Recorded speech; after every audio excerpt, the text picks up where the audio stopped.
விவசாயிகளே, இன்றைக்கி நம்ம பார்த்திங்கன்னா தண்ணி பழம் போடுறதுக்கு வயலில் 4 நாளைக்கு முன்னிட்டு உழுது வச்சுருந்தோம். இப்போ அதுக்கு பார்த்திங்கன்னா பொலி போட்டுட்ருக்கேன். அதாவது எப்படின்னா நேராக வாய்க்கால் மாதிரி வயலில் கரெக்டாக இப்படி கோடு மாதிரி உழுது வச்சுருக்கோம் லைனாக. அதிலேருந்து நம்ம கரெக்டாக நேராக ஒரு வாய்க்கால் மாதிரி போட்டுருந்தோம்.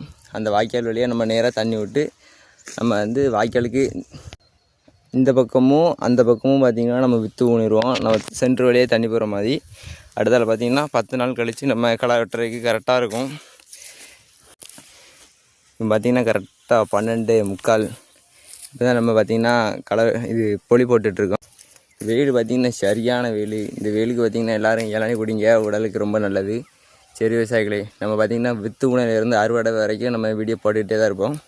தக்காளி உங்கள்கிட்ட சொல்லியிருந்தேன். இன்றைக்கி பார்த்திங்கன்னா நம்ம நேற்று நைட்டு தான் களை வெட்டியிருந்தோம். இடத்துல உரம் போடலேருந்து நம்மளும் தக்காளியும் அப்டேட் போட்டுக்கிட்டே இருப்போம். இடத்துல பார்த்திங்கன்னா இந்த வெயிலில் கத்திரிக்காய் போட்டிருக்கோம். அதையும் அப்டேட் நம்ம பண்ணிக்கிட்டே இருக்கலாம். சரி விவசாயிகளே, இந்த பொடியை போட்டுட்டு வீட்டுக்கு போயிட வேண்டியதான். வெயில் பயங்கரமான வெயில். சரி பார்க்கும். பாய் விவசாயிகளே, அடுத்த வீடியோவில் போட்டுடலாம். அடுத்தடுத்து வீடியோ வந்துக்கிட்டே தான் இருக்கும். நீங்கள் நம்ம சேனலை சப்ஸ்கிரைப் பண்ணி வச்சுக்கோங்க. நம்மளே மாதிரி ஒரு விவசாயிகளுக்கு ஒரு சப்போர்ட்டாக இருக்கும், வேறு ஒன்றும் இல்லை. சரி விவசாயிகளே, பாய்.